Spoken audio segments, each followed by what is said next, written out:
Allez, bonjour à toutes et à tous, ravi de vous retrouver. J'espère que vous vous êtes bien débrouillés pendant ce temps-là. Je vous avais pas abandonné, bien entendu, et ce n'est toujours pas le cas. On va reprendre donc ce matin sur les émissions hebdo. Il y a des choses à dire. Je fais un petit tour d'horizon graphique. Et le premier truc que je note immédiatement, c'est de nouveau retour à l'inversion de la courbe des taux.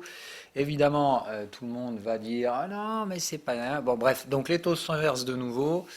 Donc on va aller surveiller tout ça pour le marché action et voir si le sang est prêt à couler dès ce lundi ou si on va gagner un peu de temps.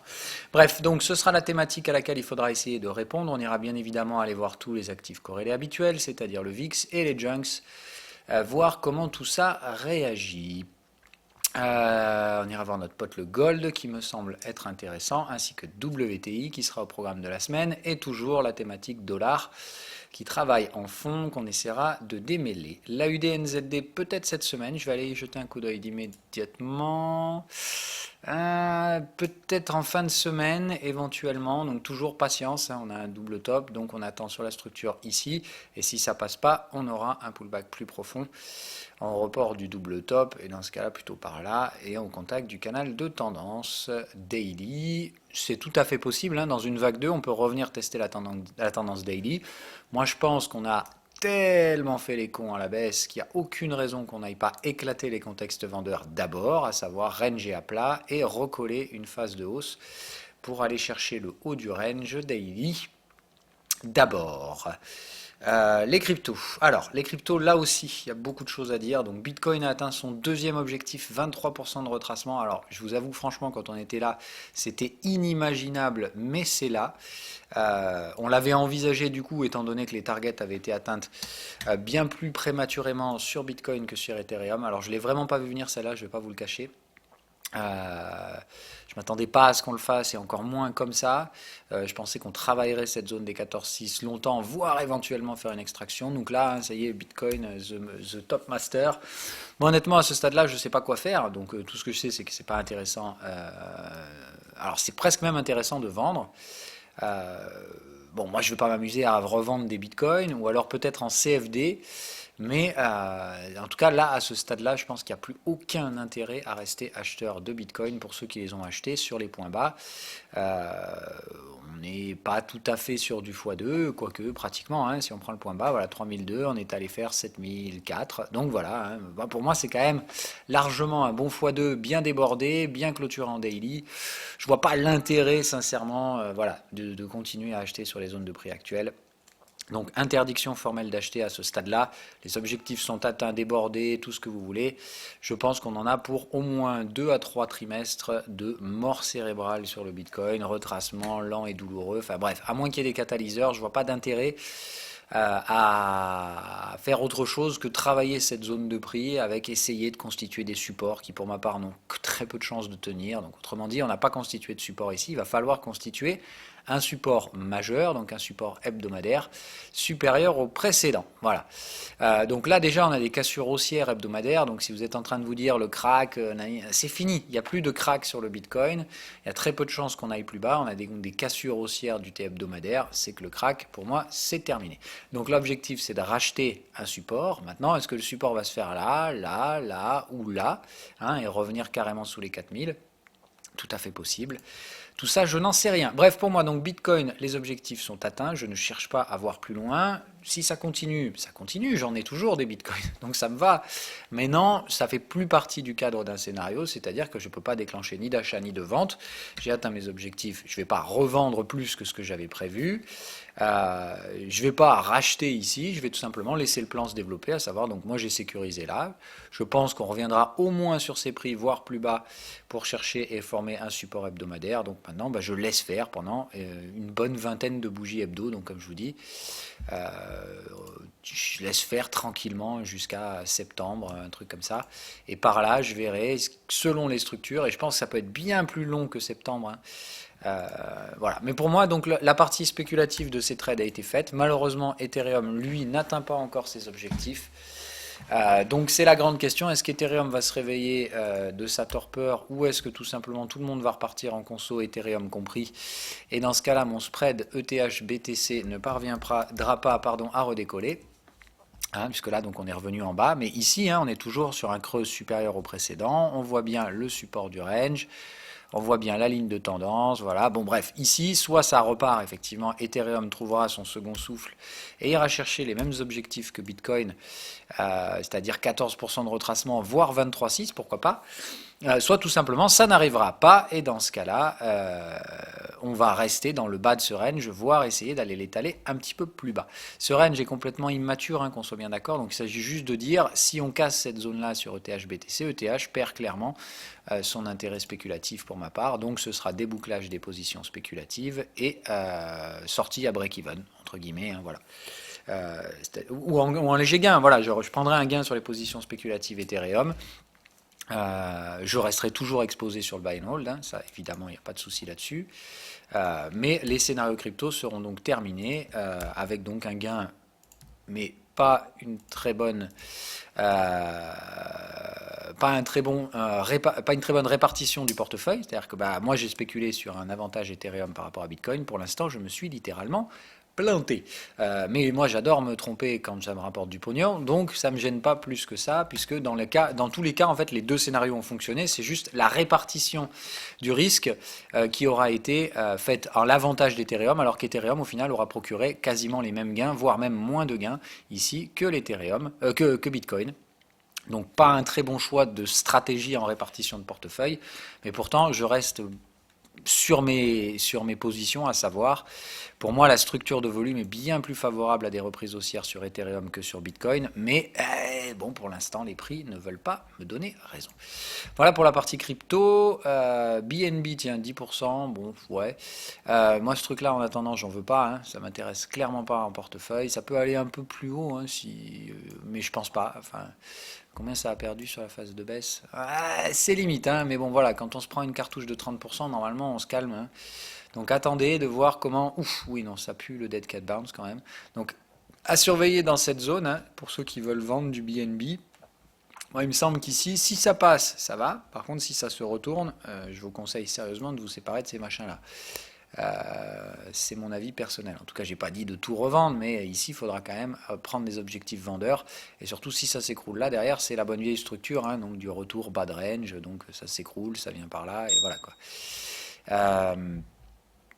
Donc un risque qui augmente considérablement sur BNB. Donc si vous en possédez, ça ne veut pas dire qu'il faut tout revendre vite en panique, ça veut juste dire qu'ici, il vaudrait mieux pas se planter la gueule, hein. Il vaudrait mieux qu'ici, ça reparte et vienne chercher les contextes vendeurs. Si ça devait échouer ici, derrière, c'est plutôt l'effondrement spéculatif en vue. Par quoi on va commencer derrière? Alors, les marchés classiques. Donc, non, on va faire le dollar d'abord. Moi, je veux voir le dollar. J'ai pas vraiment fait attention à comment ça a terminé la semaine. D'accord. Donc, le dollar, on termine la semaine ici. Ok. Donc, un biais baissier hein, qui se met en place sur le dollar. Doucement, mais sûrement. Attention, toujours pas de vraie installation baissière, c'est-à-dire que c'est l'installation d'un sentiment baissier, hein, on est bien dans un cycle bear, mais il faut, hop, le momentum qui s'y cale, et là on sera bon. Quand on aura le cycle baissier, le momentum baissier avec des creux et sommets descendants, là on va pouvoir enfiler du support. Il n'y aura pas pour moi de support tendanciel ici, puisqu'on est dans un range baissier.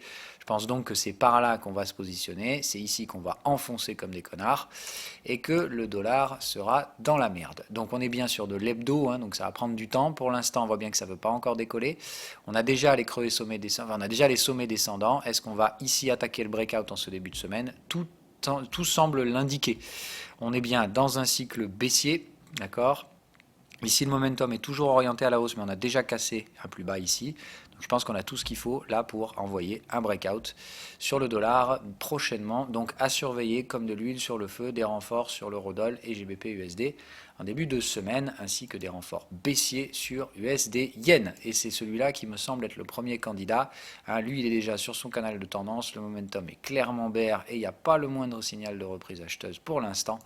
Je pense donc que USD Yen est un scénario validé. Je vais pouvoir passer au renfort. C'est-à-dire pour l'instant, on avait un plus haut, plus bas, plus bas. Donc ça reste la merde, hein, qu'on soit bien d'accord. Ne considérez pas ça comme un truc à renforcer ici. On est sur un support. On ne vend pas un support, les gars, hein. Mais c'est juste dire, ce truc-là, tous les replis, je suis prêt à prendre des renforts vendeurs. On passe en trade validé sur l'USD Yen pour ma part. Celui qui m'interpelle, ça va être USD-CAD. Lui, je serais curieux de savoir ce que je vais en faire de celui-là. Bah pareil, hein, là vendredi quand même, la grosse bougie d'avalement baissier.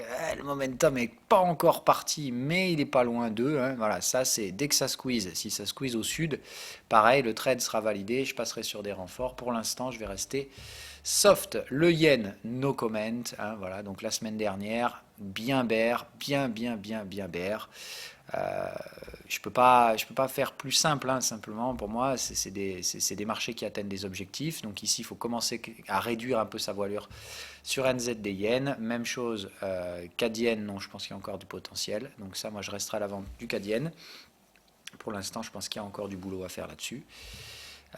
Mais donc attention au yen, hein, c'est bien ce qu'on avait dit, d'accord. Le yen fait ses sorties, mais on peut s'attendre à la possibilité d'un pullback sur la ligne de tendance. Donc ne vous faites pas encore trop enfler. Maintenant, pour l'instant, le fait qu'on ait déjà franchi ce plus haut, ça n'annonce rien de bon, hein. Donc voilà, pour Wall Street, ça pue la merde, hein. Donc le dollar s'oriente clairement à la baisse, le yen s'oriente à la hausse.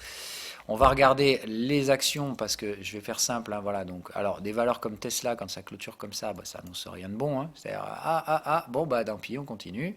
Il va probablement reporter l'amplitude de ce range, hein. Donc je m'attends Tesla à ce qu'ils viennent chercher la zone des 208 sous les 213, hein, donc la zone d'objectif qui avait été visée. Je pense qu'elle sera atteinte dans les semaines à venir.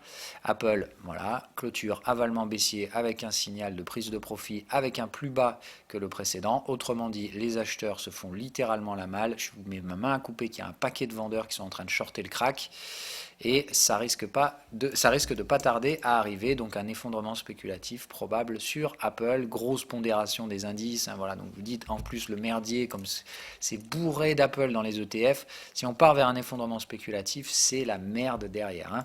Microsoft, pour l'instant, pas concluant, pas d'avalement baissier propre, d'accord, on a cassé le plus bas, certes, c'est en joueur, c'est-à-dire que si ça s'oriente à la baisse sur tous les US, elle partira avec et on pourra la shorter, mais prendre trop de risques en disant c'est bon, ça y est, on a ce qu'il faut. Moi, ça me semble un peu, voilà, ça reste une clôture positive. Si cette semaine-là, boum, l'oriente à la baisse, j'hésiterai pas à la revendre, mais pour l'instant, c'est pas possible.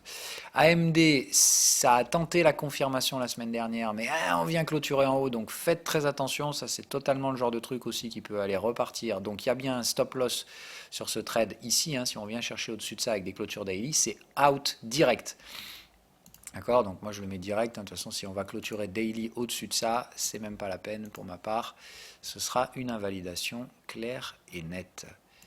D'accord, mais en clôture, hein, je parle de venir clôturer hebdo au-dessus de ce truc-là, il faudra laisser tomber. Donc AMD One Week, invalidation. Voilà. Donc revenir clôturer au-dessus de ça en hebdo, pour moi, c'est game over. Il ne faudra pas chercher à se compliquer la tâche. Alors Google, voilà. Google, c'est le plus emmerdant. Qu'est-ce qu'on fait en hebdo quand on a ça? On est déjà sur les médianes des canaux hebdomadaires, c'est-à-dire que c'est pas très bandant en termes de prix. Je ne sais pas quoi faire, c'est toujours pareil. Est-ce qu'on va avoir le pullback ou est-ce qu'on va tout simplement enfiler comme des teubés sur un double top? Je n'ai pas la réponse, je ne sais pas quoi faire. Il y a le signal, il y a tout, hein, pour y aller. Maintenant, est-ce que ces prix sont attractifs pour viser cette zone-là en risquant le sommet? Ça fait un ratio d'1 pour 1. Moi, je vous répondrai sincèrement, c'est pas le truc qui me fait bander, parce que vendre ici, hein, voilà, ça veut dire mettre un stop là et se sécuriser par là. Donc c'est 1 pour 1. Est-ce qu'on le fait, est-ce qu'on le fait pas?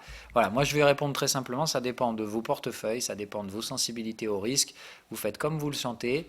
Moi, ce que je peux vous dire, c'est que je vends déjà quand même un bon paquet d'actions américaines. Je ne vais pas m'embourber à me dire hey, j'en prends absolument une parce que je veux Google. Voilà, ça me paraît intéressant, hein, sérieusement, mais je vais rester à côté. Donc, je vous le dis tout simplement par rapport à l'orientation portefeuille. Celle-là, je ne sais pas quoi faire dessus. Sincèrement. Facebook, bon ben voilà, hein, ça serait orienté à la baisse, en hebdo on est bien, là l'avalement baissier hebdo est confirmé, on a des signaux de tendance baissière dans les contextes, c'est-à-dire que je pense qu'on est typiquement dans des vagues 2, à savoir derrière, même chose, effondrement spéculatif à venir sur ces valeurs. Donc pour l'instant, moi patience, hein, mais je reste baissier à horizon au moins 3 à 6 trimestres sur ce type de valeur-là. Si elle ne m'invalide pas, hein, bien entendu, il y a une invalidation, mais voilà, hein, Facebook, pour moi, c'est parti short qui peut, hein, sur du 76,4, signal hebdomadaire. Si vous ne vendez pas des trucs pareils, je ne comprends pas ce qu'il vous faut. On est purement dans l'application de la stratégie, hein, donc formation d'un range baissier, on vient retracer jusqu'à 76,4. On voit bien les deux vagues, c'est du dead cat bounce pur et dur. Ici, on a tout ce qu'il faut, hein, les structures paraboliques avant, l'effondrement spéculatif 40%, tout le monde l'ignore, on fait le dead cat bounce. Normalement, derrière, on est reparti pour lâcher 60% sur ces valeurs. Qualcomm, pour l'instant, pas bien bandant. On ne peut pas trader un truc pareil, même si c'est proche d'un avalement baissier. Hein, donc on voit bien que ça perd un peu du momentum. Hein, pareil, un truc comme ça, si ça retombe, ça se fera vite la gueule. Cisco, les avalements baissiers sont toujours bien faits. Hein, donc évidemment, celle-là, je suis toujours dedans. Il n'y a pas de souci. Nvidia, je ne sais pas quoi en faire. Je ne sais pas. D'ailleurs, je ne l'ai pas en portefeuille, celle-là. Je ne sais pas pourquoi elle était marquée rouge. Ou je ne sais pas si je l'ai. Putain, je ne sais pas. Laissez-moi une seconde. Alors oui, j'en ai Nvidia, je vous l'avais dit, donc j'en ai, mais un tout petit peu. C'est-à-dire que c'est tellement négligeable que voilà. Bref, donc je laisse comme ça en l'état et je ne serais pas surpris qu'on aille chercher un dead cat bounce un petit peu plus profond quand même sur cette valeur. Tout comme je ne serais pas surpris qu'on s'écrabouille la gueule comme des imbéciles. Electronic Arts, pour l'instant, un peu trop difficile pour ma part. Voilà, c'est un peu le même contexte que Nvidia, sauf que j'ai pas une vente. Nvidia, j'ai une belle vente, alors que là, j'ai que dalle. Donc là, j'attends qu'on vienne chercher cette zone-là. Tant qu'on vient pas chercher cette zone, je pense qu'il faut pas s'exciter le slibar. Il n'y a pas nécessité d'aller trop vite. Visa, bon, ben là pareil, avalement baissier hebdomadaire, mais une clôture positive, c'est-à-dire qu'on clôture sous le plus bas du chandelier précédent, mais on clôture dans la partie haute de la bougie. Donc ça, malheureusement, je ne sais pas quoi faire. Je vais la mettre de la même couleur que l'autre, à savoir, c'est vous qui voyez. Google Visa, c'est pour ceux qui ont l'amour du risque, hein. Il y a bien un signal quand même clôturé, donc techniquement, ça se short. Maintenant, moi, je pense qu'elle est risquée, c'est-à-dire que si vous prenez un stop, il ne faudra pas venir pleurer. Donc, il ne faut pas mettre un gros stop. Il ne faut pas risquer plus d'1% de capital sur ces trucs comme ça. Mais je pense qu'elle peut être mise en portefeuille pour ceux qui veulent le faire. On est tout à fait sur des prix très attractifs. Voilà. Si ça se retourne, vous aurez un sommet historique sur Visa et vous pourrez garder ça au moins 1 an ou 2 sans problème. Ça, bah voilà, nos comments, hein, ça se passe bien aussi, c'est renforcé, ça va être renforcé bientôt. Netflix, même chose, on est bien sûr de l'effondrement spéculatif en bonne et due forme. Donc je pense que ça, même chose, hein, avalement baissier hebdo. Donc bah voilà, je veux pas vous alarmer, hein, mais voilà. Amazon, même chose, on croit au sommet, on y croit, mais bon, là, c'est cette semaine qui va être décisive. Donc, marquez bien que Amazon, c'est le truc à regarder cette semaine. C'est la grosse capi, car on n'est pas fait les 1000 milliards, les résultats sont pas mauvais. Donc, si ça veut tirer à Wall Street, ça pourrait tirer sur du Amazon pour essayer de faire le sommet, parce que l'ouverture du sommet pourra peut-être espérer nous amener un peu plus haut. Par contre, si ça lâche du lest, en sachant qu'on a gardé le plus haut hebdomadaire et qu'on a cassé le plus bas et qu'on a une clôture qui est quand même assez baissière. Donc Amazon, si ça dérouille, tout le panel va se péter la gueule. Comment voulez-vous que Wall Street survive à ça? Boeing, voilà, no comment. Hein, là, c'est bien la thématique. Hein, c'est-à-dire, c'est un peu la Google, quoi. Ça baisse, ça parvient pas à se reprendre, et boum, on rebaisse. Et là, tout le monde commence à capter que c'est le sang qui arrive. Et quand ils vont voir qu'on arrive par là, enfin qu'on se redirige vers ces supports-là, ça va vraiment saigner. Bref, donc toutes ces valeurs-là, hein, les moindres chutes, c'est toujours pareil. C'est ça qui est gênant, hein, c'est que c'est des chutes de moins 30, moins 40.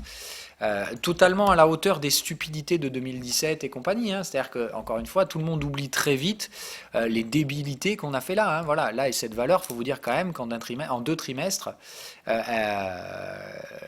elle est un peu plus, en pratiquement 1 an, elle a doublé de valeur. Ça n'a choqué personne. C'est complètement débile, hein, encore une fois. Donc, on est à la hauteur des stupidités haussières, ni plus ni moins. Qu'est-ce que j'ai d'autre à vous mettre ce matin sous la dent en termes d'action? Bon voilà, enfin bref, le message vous avez compris. Donc en gros, Wall Street, ça pue le sang, mais alors grave, c'est-à-dire que si ça se met à baisser cette semaine, c'est l'enfer pour Wall Street. Il faut qu'ils se ressaisissent très très vite. Maintenant, attention, hein, ça ne veut pas dire qu'il faut baisser dès mardi et faire moins 10% derrière. Ça veut juste dire qu'en hebdo, on est très mal orienté et que si ce schéma-là se poursuit, c'est-à-dire si on ne retrouve pas des bonnes nouvelles et des hausses sur les prix, et en sachant que je vois très peu de raisons de faire monter les prix, très sincèrement, je ne vois pas de quoi s'euphoriser. Le yen s'apprécie, le dollar également. Mis à part essayer de viser un pullback sur le yen qui a déjà cassé le plus haut, c'est-à-dire qu'on aura du mal à casser les plus bas. Voilà, pour moi, c'est qu'une question de timing. Je pense qu'ils peuvent jouer sur le yen pour temporiser, essayer de jouer yen et gold pour essayer de faire en sorte de sauver la mise en début de semaine ou cette semaine. Mais je pense que quoi qu'il arrive, les scénarios hebdomadaires, pour ma part, sont en train de se lancer avec un peu de retard. C'est-à-dire que j'ai été 6 semaines en avance, 6 ou 7 semaines en avance. euh, Par rapport au signal hebdomadaire. C'est-à-dire le premier signal pour moi était bon, mais on a décalé et foutu tout le timing en l'air de 6 à 7 semaines. Mais au final, c'est la même chose qui va arriver avec peut-être un double top historique derrière si Wall Street s'enraye comme ils sont en train de le faire. Donc le gold, on regarde, voilà, c'est le problème. Donc vous voyez bien que le gold, il y a encore de la place au sud. Ils peuvent tout à fait essayer donc de nous enfoncer le gold pour calmer le risque. Donc c'est-à-dire enfoncer les facteurs de risque type gold et yen pour espérer tenir les supports à court terme à Wall Street. Pour moi, c'est la seule chose qu'ils peuvent espérer faire. Si ça dérouille, que là on repart sur des signaux acheteurs et que les actions se pètent la gueule, c'est une autoroute. Derrière, c'est une autoroute de 30% pour Wall Street et je vois difficilement comment ils feront autrement. Donc attention au timing, d'accord? On spécule, on gère son risque. Pour l'instant, on est très loin de pouvoir valider les trades sur les actions. Ce que je veux dire, c'est qu'il y a des signaux de prix qui corroborent des signaux techniques, et ça, c'est très dur à invalider. Ça ne veut pas dire que, par contre, on va être ultra bear cette semaine ou la semaine suivante. Ça veut juste dire que là, en hebdo, on s'oriente sur des prix et signaux baissiers, et ça, c'est plutôt mauvais signe. Voilà. C'est plutôt mauvais signe pour la suite, pour le cycle hebdomadaire, donc 20 semaines, c'est ce que je vous dis, moi c'est ça que je vise, des baisses sur au moins 2 à 3 trimestres, et des baisses qui risquent d'être assez fournies, vu la liquidité sur ces marchés. Maintenant il peut se passer beaucoup de choses, il y a toujours les banques centrales, mais d'un point de vue signal de prix, ça pue la merde pour Wall Street. Le VIX, même chose, on voit bien notre structure, c'est-à-dire que là ils ont tenté de faire les gugus et bim, hop, on réouvre tout de suite à la hausse, tout de suite au-dessus du truc. Autrement dit, le coup d'extincteur là il marche pas trop et j'ai plutôt l'impression qu'on revit un peu les mêmes choses que là, à savoir si ça devait dérouiller sur le VIX, ça surprendrait personne et moi le premier, on a bien des supports ascendants. Ils vont tout faire pour essayer de sauver les résistances, mais si ça passe pas, tout le monde verra que c'est le carnage et que les objectifs sont plutôt vers les 50 et 50 sur la volatilité. J'aime autant vous dire que ça va secouer des nouilles. Les junks, voilà, no comment, là c'est la même chose, on essaye de sauver le bousin, dès qu'on sort du contexte, il faut absolument que ça remonte, parce que si ça retombe, il n'y a pas de support sur la tendance, et encore moins sur les contextes. Autrement dit, si ce truc-là tombe, il s'effondre derrière, et c'est tout simplement la bulle de dette corporate aux US qui implose. Donc, voilà, vous savez sur quoi ça va essayer de taper à Wall Street, essayer de sauver et trouver des fonds pour financer les entreprises et la dette corporate, donc les junk bonds. On va essayer de faire en sorte de calmer un peu le VIX en faisant retomber yen et dollar. Donc ça, c'est la thématique. On calme le risque, les indices tiennent les supports en début de semaine et on voit si ça tient jusqu'à la fin de semaine. C'est un peu la thématique qui me semble la plus probable, puisque tout simplement, pourquoi laisser tout s'effondrer à Wall Street? Maintenant, si ça tombe, moi ça me va. Encore une fois, je ne vais pas venir pleurer. Ça fait partie des scénarios recherchés. Donc si ça tombe, c'est pour mon plus grand plaisir. Mais je les vois venir de loin. Le yen est sous résistance. Il a fait son travail. Le gold est faiblard. Le dollar, il peut rester à plat. Donc ils vont probablement essayer de jouer avec en restant à plat. Le VIX, c'est facilement manipulable, même si c'est très dangereux, mais il y en a quand même qui vont s'y risquer à tous les coups. Et voilà, vous avez la totale, et donc tout ça sur fond d'inversion de nouveau de la courbe de taux. Donc là, dès qu'on passe en dessous, c'est la courbe de taux 3 mois, 10 ans est négative. D'accord? Et donc là, pour l'instant, tout va bien, on est dans le meilleur des mondes, la courbe de taux est près de se réinverser, et encore une fois, personne ne dit rien, voilà, c'est pas grave, les courbes de taux qui s'inversent, c'était avant, ça crée des récessions avant, mais aujourd'hui c'est le nouveau paradigme, comme d'habitude. Bref, donc tous les signaux sont là pour un carnage, mais personne ne le voit venir. Encore une fois, si vous avez des ventes à Wall Street et que vous êtes déjà en train de vous dire « Ah, il faut les sortir, j'ai peur que ça remonte », vous n'avez rien compris, c'est pour ça qu'il faut prendre du risque. Si ça remonte, tant pis, vous perdez vos gains, mais en attendant, si ça devait tomber, il ne faut pas que vous disiez « Ah putain, mais j'avais vendu, puis maintenant j'ai plus de vente, je dois vendre n'importe comment ». Voilà, il faut construire vos putains de positions. Je sais que c'est dur, mais c'est comme ça. Alors bref, Wall Street, qu'est-ce que ça donne du coup en termes de signaux de prix? D'accord, on commence la semaine comme ça, c'est-à-dire on va tout de suite rechercher les plus bas hebdo. Ça met un peu tout le monde d'accord. Moi je trouve ça très bien. Est-ce qu'on va chuter en ligne droite? C'est pas impossible. Est-ce qu'on va essayer donc de remonter, c'est-à-dire d'essayer hop de sortir un petit peu tout ça sur le milieu de semaine, enfin sur le début milieu de semaine, c'est-à-dire lundi on vient là, on forme un dip et mardi, mercredi on va essayer de viser cette zone-là. Moi je suis tout à fait en faveur de ces trucs-là. Bref, moi ces positions-là elles sont à BE, c'est-à-dire que c'est celles qui me permettent d'être là si ça chute, comme ça j'ai pas à pleurer ni à courir après les prix, et surtout je vais essayer d'être assez exigeant sur les renforts. Je pense qu'on peut avoir des retracements assez profonds. Pour l'instant, je prends donc pas de nouvelles ventes. En fin de semaine, je l'ai vu ça, hein, et j'ai hésité, et je vous ai dit, bon, restez tranquille la semaine prochaine. On clôture la semaine avec une mèche basse, soyez gentils, il n'y a pas de raison de prendre un trade de supplémentaire overweek.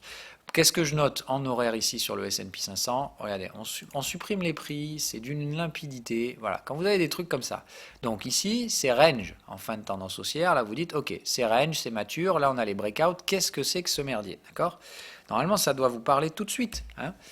Ces trucs-là, c'est clair, ça et ça, c'est des signaux typiques, d'accord, d'excès de fin de tendance. Donc ça, c'est des trucs où il fallait shorter. Donc on short, le range de renversement se met en place, enfin le range, d'accord. Donc les premières cassures baissières, ça montre que c'est pas franchement très bien orienté, d'accord. Là, vous avez des cassures baissières qui se mettent en place.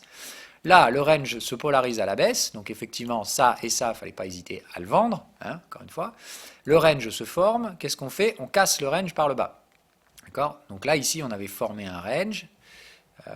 Hop, on a formé un range, d'accord? Et on l'a cassé. D'accord? Donc là, on avait un bas de range, et boum, on a cassé. On a venu former un autre range inférieur au précédent. D'accord? Tac, tac. Ok, on voit bien, hein, là, de nouveau des signaux de range, cassure baissière. Donc ici, ça tente la cassure baissière, ça passe pas. C'est-à-dire qu'ici, il n'y a pas installation d'une tendance. Ça vient faire un pullback. Donc là, je ne vois pas les prix, mais je sais très bien tout ce qui se passe. C'est-à-dire que là, pour l'instant, on est en train de former ce range, d'accord? Soit on le forme à plat, et on part ici bear en fin de semaine, et on casse donc tous les ranges par le bas, c'est-à-dire, autrement dit, le schéma devient un schéma comme ça, d'accord? On dégrade, merde. Ok, un schéma de on dégrade, on casse le range, et on casse, et ici, soit on fait une fausse cassure, d'accord, 1, 3, 5, on fait 3 phases de baisse, soit ici, c'est la tendance, et c'est la vague étendue, c'est-à-dire qu'ici, on part sur une vraie grosse tendance baissière, durable, et tutti quanti, ok? Donc c'est très difficile de dire quel va être le schéma à ce stade-là, parce que ça reste très indécis. Tout ce que je peux vous dire, c'est qu'ici, pour l'instant, il n'y a pas de nécessité de rechercher des ventes tant qu'on reste donc sur ces deux zones. Zone qu'on va donc retracer ici parce qu'elle me semble totalement intéressante. D'accord? Donc c'est de dire ici, on voit bien la polarité. On va aller le remettre à plat, hein, d'accord? On va aller rechercher les vraies zones derrière. Mais ici, normalement, vous devez qu'apprendre qu'il y a une forte polarité. On a créé un range ici, qu'on a polarisé à la baisse, on a cassé et on a reformé un range inférieur. Donc là, on remet les prix. Ok, mais la thématique, c'est bien ça. Et on le voit bien. Donc ici, c'est la formation de notre range. Ici, c'est la résistance pour l'instant. Et on a donc un autre range temporaire qui se constitue par là. Et on évolue ici. De cette zone-là, comment ça va réagir? Je n'en ai pas la moindre idée. D'accord? Je ne sais pas. Tout ce que je peux vous dire, c'est que pour l'instant, les plus basses clôturelles sont là. Et ici, on est plutôt sur un truc similaire. D'accord? Par là, voilà. Une zone de polarité assez forte vers cette zone-là. Moi, je mettrais là, ça me paraît plus logique. Ok? Donc, on évolue dans ces zones-là. On a rejeté la zone supérieure et on n'est pas revenu la tester. D'accord? C'est-à-dire que généralement, le marché adore revenir tester les ranges précédents. Donc, si vous voulez cadrer Wall Street, pour moi, la façon la plus facile de faire, c'est ça. C'est de vous dire, ok, si vous avez des ventes dans la partie haute, tranquille. Si vous avez des ventes dans la partie haute de la partie haute, c'est-à-dire les 50% supérieurs du range prioritaire, là, franchement, je pense que vous êtes safe. C'est-à-dire que ces ventes, vous les foutez à BE et vous les laissez tranquilles. Est-ce qu'on peut revenir un petit peu dans le range majeur? Je pense que oui. D'accord? C'est-à-dire que là, ici, on va même aller un petit peu plus loin. Je vais vous mettre le fixed range, parce que je pense que c'est comme ça qu'on va pouvoir trouver les zones pour évoluer. Si on prend notre range ici à là, d'accord? Alors jusqu'à sa sortie, voilà. On regarde où c'est apprécié le volume. Moi, je note clairement ça, et je pense que ça, on va aller lui dire bonjour. Voilà, c'est-à-dire c'est la zone de prix la plus tradée dans le range. Je pense que ça, pardon, c'est pas ce que je voulais faire. Je pense que ça, il faut clairement le noter et se le garder pour une entrée spéculative vendeuse ici. D'accord? Donc là, je dirais, c'est effectivement très très intéressant de shorter par là. Est-ce que du coup, j'essaie de shorter le haut de range? Moi, j'ai pas voulu le jouer overweek et je pense sincèrement que c'est pas très judicieux de le faire. Par contre, est-ce que c'est intéressant de venir shorter vers cette zone-là? Je pense que oui. On a le FIBO 61%, c'est un énorme cluster décisionnel. Je pense clairement que ici, il faut garder des objectifs en retracement vers ces zones de prix. Ici, en tout cas, shorter là, c'est carrément cadeau, quoi. Ça ne veut pas dire qu'on va y aller, ça veut juste dire si on le fait, putain, faut pas hésiter une seconde. D'accord, cluster 61-76,4 de retracement, du volume. Voilà, pour moi, ces zones, c'est des trucs, ça m'est proposé, j'hésiterai pas à y aller s'il y a des signaux en 1 heure, en 15 minutes. Vous voyez, on sera dans le contexte horaire, FIBO 61. Ici, tous les signaux 15 minutes, je vais les dégommer sans hésiter, quoi. Voilà. Après, il y aura un risque, il y a toujours un risque, mais je pense que c'est là que se trouvent les trades à faible risque de cette semaine. Pour les différentes raisons qu'on a expliquées, hein, donc les fameux contextes, il suffit qu'ils compriment gold et les actifs un peu faiblards comme le yen et tout ça, et tout simplement, vous aurez une porte grande ouverte pour faire remonter et rebondir quelques actions. Ça ne veut pas dire qu'elles vont franchir des résistances, ça veut juste dire qu'elles vont consolider un petit peu, et ensuite, elles amorceront probablement une phase de baisse plus fournie. Ah, désolé. Alors, je réfléchis. Oui, bon, c'est à peu près tout ce que je vais faire, hein. Donc, moi, je ne joue pas trop les achats. Même si je vous ai quand même proposé celui-là en bas. Enfin, je ne vous l'ai pas proposé en bas, mais c'est en bas qu'est arrivé le signal. Moi, je vous avais dit de surveiller cette zone-là pour un signal d'achat. Pardon, c'était par là, je crois. Voilà. Ça n'a pas donné le signal, mais vous avez eu le joli signal 15 minutes ici, hein, qui était tradable sans problème pour ceux qui voulaient jouer contre la tendance, c'est-à-dire chercher les achats bas de range. Ça a été fait, hein, donc là, je dirais en début de semaine, vous avez le pullback pour ceux qui veulent jouer des achats. D'accord. Là, il y a bien signal, contexte, la totale. Donc un achat de type 15 minutes, achat, stop, objectif, la zone supérieure, voire les zones de vente. Donc je pense que là, ce matin, ça s'oriente vers des rachats de positions vendeuses, formation de range et ainsi de suite. Moi, je n'achète que dalle à Wall Street, je reste vendeur, mais je pense donc toujours dans les thématiques, différents types de pullback à mettre en place en ce début de semaine et viser donc éventuellement des reprises baissières plus tard dans la semaine. On regarde le calendrier pour voir si on a des choses qui corroborent cette vision que j'ai qui est pour l'instant purement technique, on est bien d'accord. Je regarde juste si je peux... il me semble que je pouvais mettre que les... Ah, ok, d'accord. Alors, qu'est-ce qu'on a du coup cette semaine? CPI en Allemagne, le ZOO, ok, GDP Flash, bon, c'est pas bien bandant, hein, c'est surtout côté US, je pense. Ok, alors voilà, donc commande, enfin retail sale, vente au détail, pardon, donc à 14h30, et c'est quand ça? C'est, j'ai oublié le jour, j'ai pas vu. Le 15, c'est quoi le 15? On est le 13, donc c'est mercredi. Ok, donc mercredi, The Big Day pour l'instant, qui pourrait être le jour swing. Il faudra qu'on fasse attention pour notre AUDNZD, ça pourrait être le jour intéressant. Les permis de construire, je ne suis pas certain que ce soit le truc qui fasse le plus rêver à Wall Street. Et ok, c'est tout. Donc cette semaine, c'est clairement mercredi, donc les ventes au détail qui nous donneront des informations. Elles sont attendues en forte baisse, enfin en forte baisse, elles sont attendues à 0,3, c'est month to month, je pense, par rapport à une hausse de 1,6 le mois précédent. Donc on va voir si ça déçoit Wall Street. Ça peut être la journée swing. En gros, on vient là, les chiffres sont décevants et bim, on se remet une cartouche. Ça peut être tout à fait logique.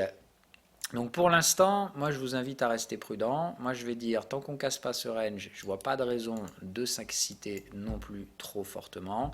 Il me semble qu'on va évoluer donc dans des ranges de façon extrêmement bruyante au sein de cette semaine. Donc les stops qui sont trop proches, vous oubliez, ça ne colle pas avec du range. Si vous achetez, c'est contre-tendance, donc il faut diviser les leviers. Donc là, si vous prenez le trade par exemple ici en 15 minutes, ça, c'est un trade qui risque 0,5% de capital. C'est truc pour faire peanuts, c'est pour gagner un peu d'argent, pour payer les stop-loss. C'est de dire, vous devez foutre un stop ici et le stop doit vous coûter 0,5%. Donc la taille de la position doit être microscopique. Comme vos objectifs sont là, vous gagnerez probablement pas plus de 0,5, 0,6% non plus.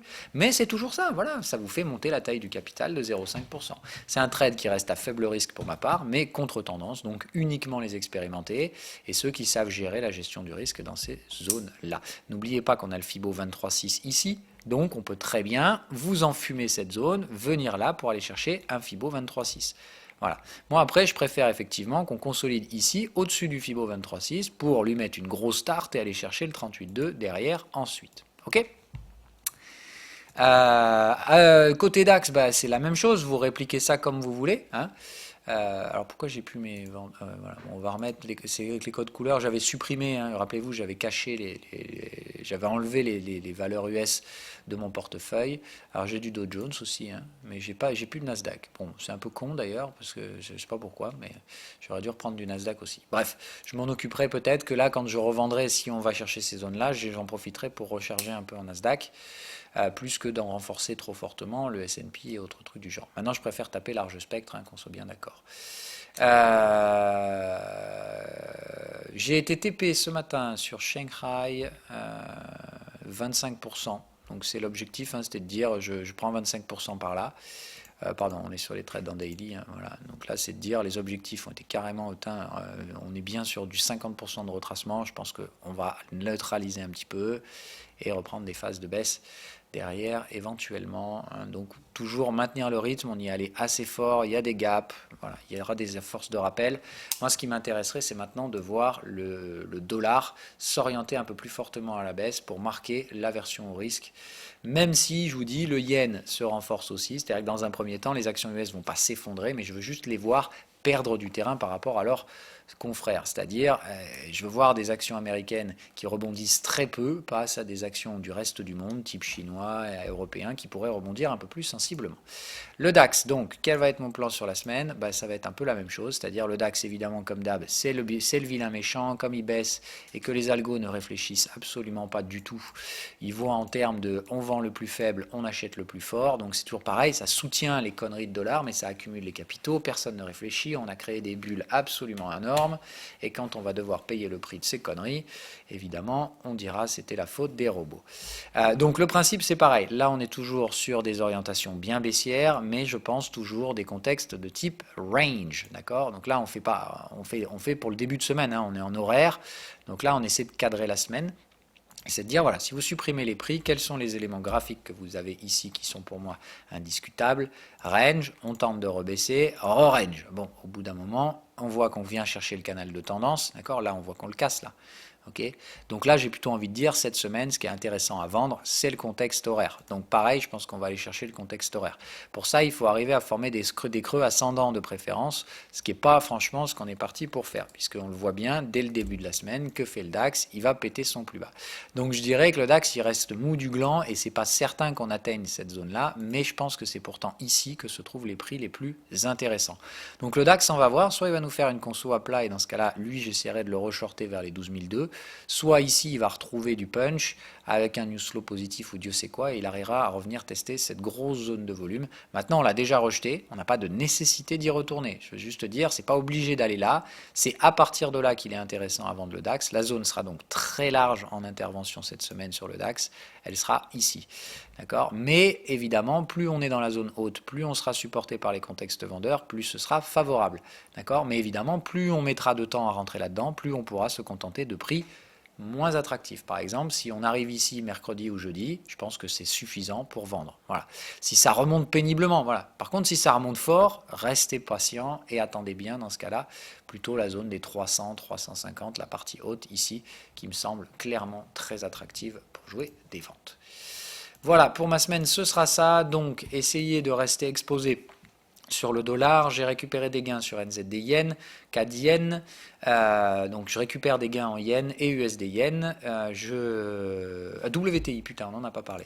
Le gold, pareil, hein, je garde mon achat, mais je suis très peu confiant dessus.